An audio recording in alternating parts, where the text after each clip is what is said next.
అందరికీ నమస్కారం. ప్రొద్దుటూరు నియోజకవర్గ ప్రజలకు నిన్నటి దినంన నల్లబోతుల నాగరాజు వాల్మీకుల కార్పొరేషన్ డైరెక్టర్ మరియు తెలుగు యువత రాష్ట్ర ఉపాధ్యక్షుడు ఆయన ఒక ప్రెస్ మీట్ చెప్పినాడు క్యాష్నో గురించి. ఈ క్యాష్నో 352 మంది గురించి ఆయన చెప్పింది ఏంటంటే, ఎవరైనా గోవాకు పోయి ఆడ లీగల్ కాబట్టి ఎవరైనా ఆడతారు, ఎవరైనా ఆడుకోవచ్చు.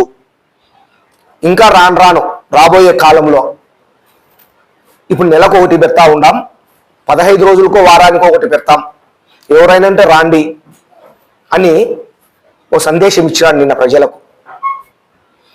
దానిపైన నాగరాజుకు కాదు, ఈ ప్రొద్దుటూరు నియోజకవర్గంలో ఉండే నంద్యాల వరదరాజుల రెడ్డి గారికి,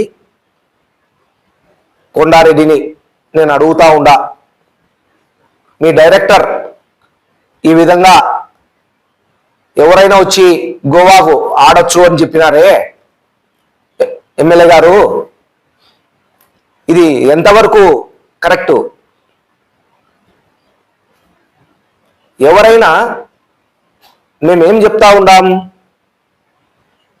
క్యాష్నో 352 మందిని ఇక్కడి నుంచి ఆర్గనైజింగ్ అందరినీ గుంపు చేసి పిలిచకపోయి ఆడిచ్చి మీరు డబ్బులు కొట్టారు అని చెప్తా ఉండాం. నువ్వేం చెప్తున్నావు? ఎవరంతా వాళ్ళు పోయినారు అంటున్నావు. దీనికి ఛాలెంజ్ ఎవరికి? నేను ఈ ఛాలెంజ్ నాగరాజుకు కాదు, కొండారెడ్డికే ఛాలెంజ్ చేస్తానా. మీ నాయకుడు చెప్పినది ఇది అబద్ధము, మీరు మీ వాళ్ళు కలిసి వీళ్ళందరినీ పిలుచుకొని పోయినారనేది నేను సవాల్ విరుస్తున్నా మీకు. ఎందుకు ఈ విధంగా ఒక్కొక్క వ్యక్తి మీద 352 మందిని పిలుచుకుపోయినప్పుడు మీరు ఒక్కొక్క వ్యక్తి మీద 25 నుంచి 30 వేల రూపాయలు ఖర్చు పెట్టి పిలుచుకొని పోయినారు. ఎక్కడికి? గోవాకు. ఎందుకు? జూదం ఆడేదానికి. ఒక వ్యక్తి మీద 30,000 రూపాయలు మీ సొంత డబ్బులు ఖర్చు పెట్టి పిలుచుకొని పోయినారు అని అంటే అక్కడ ధర్మజూదమా లేక ఫేక్ జూదమా? అక్కడ ఫేక్ జూదం కాబట్టి ఒక వ్యక్తి మీద 25,000 అయినా పెడతారు, 30,000 అయినా పెడతారు. ఎందుకు? అక్కడ పోయిన వ్యక్తులంతా డబ్బులు పోగొట్టుకుంటారు, అది మాకే వస్తుందనే ఆలోచనతో మీరు అందరినీ పిలుచుకొని పోయినారు. అట్లా 10 కోట్లు దండుకున్నారు. దీంతో ఈ నల్లబోతుల నాగరాజు కానీ, బసుమురళి కానీ, మరి కొంతమంది ఈ 10 కోట్లలో ఎవరికెవరికి భాగాలు ఉన్నాయి? భాగం లేకపోతే ఇంతగా ఈ ప్రొద్దుటూరులో జరుగుతా ఉన్నా కూడా నువ్వు మౌనంగా ఉన్నావు. వరదరాజు రెడ్డి గారు, నీ కొడుకు భాగం ఉంది కాబట్టి నువ్వు మౌనంగా ఉన్నావు. ఇంతకుముందు మేము చెయ్యకపోయినా డంకా కొట్టినావు ప్రొద్దుటూరులో. ఏముందని? జూదాలు ఉన్నాయి, మట్కా ఉంది, గుట్కా ఉంది, ఇంకోటింది. ఈరోజు ఏముండాయన్నా పెద్దాయన గారు? త్రిబుల్ ఉన్నాయి.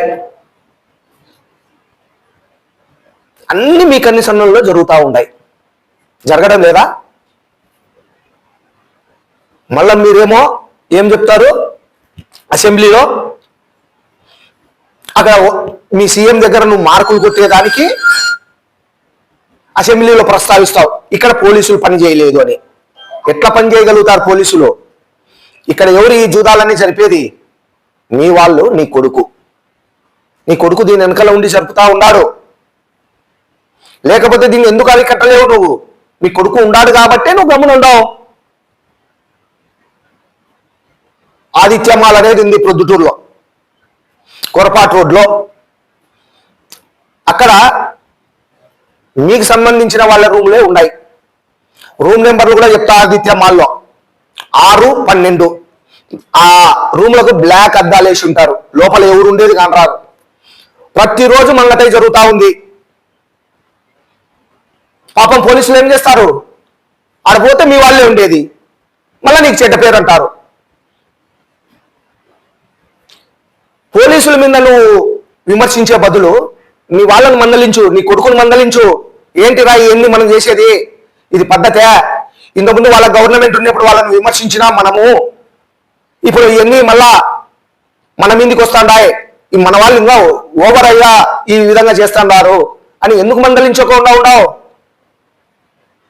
ఇది తప్పు కాదా పెద్ద ఆయన?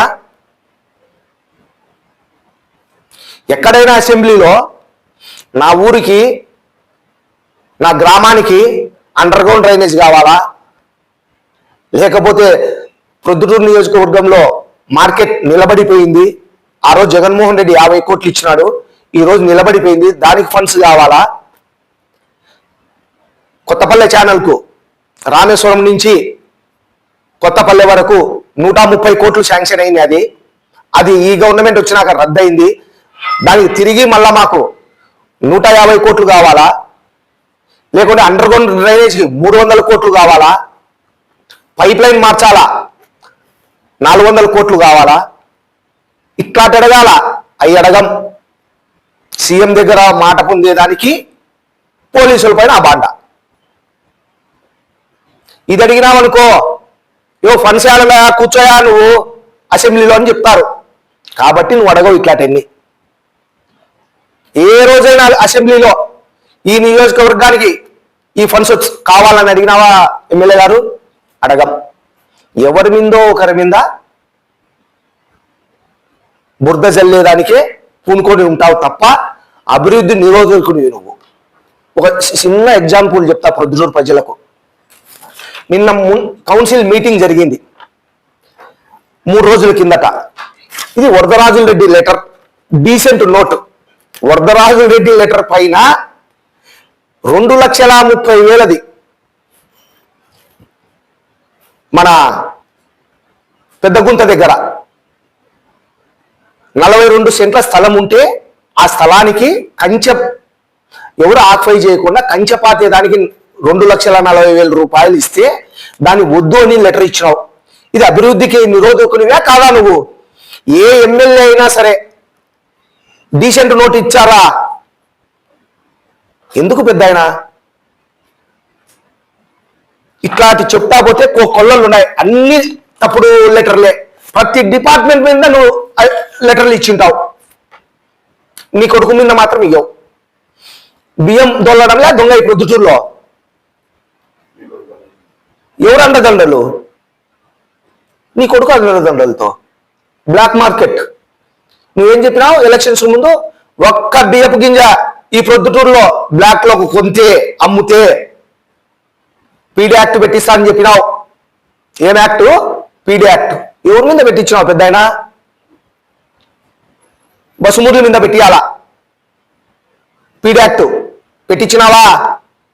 పెట్టియం. ఎందుకు? నీ కొడుకు బాగాలున్నాయి. బాగాలు లేకపోతే నువ్వు ఎందుకు మౌనంగా ఉన్నావు? ఇన్ని రకాలుగా జరుగుతూ ఉంటే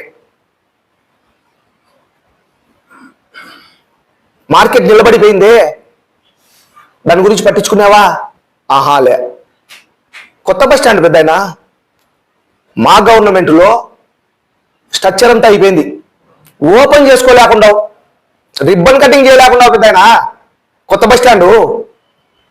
నవ్వుతున్నారు. 2 ఏళ్ళు దగ్గర కావస్తుంది మీ గవర్నమెంట్ వచ్చి, రిబ్బన్ కటింగ్ చేయలేకుండా.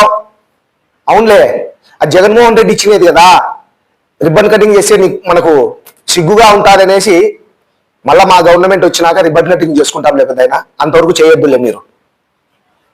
మీరు తెచ్చిన ఫండ్ కాదు కదా, ఎందుకు చేస్తావు? ఈ క్యాష్నో గురించి సార్ ఎస్పీ గారికి మళ్ళా సన్వినయంగా తెలియజేస్తా ఉన్నాం.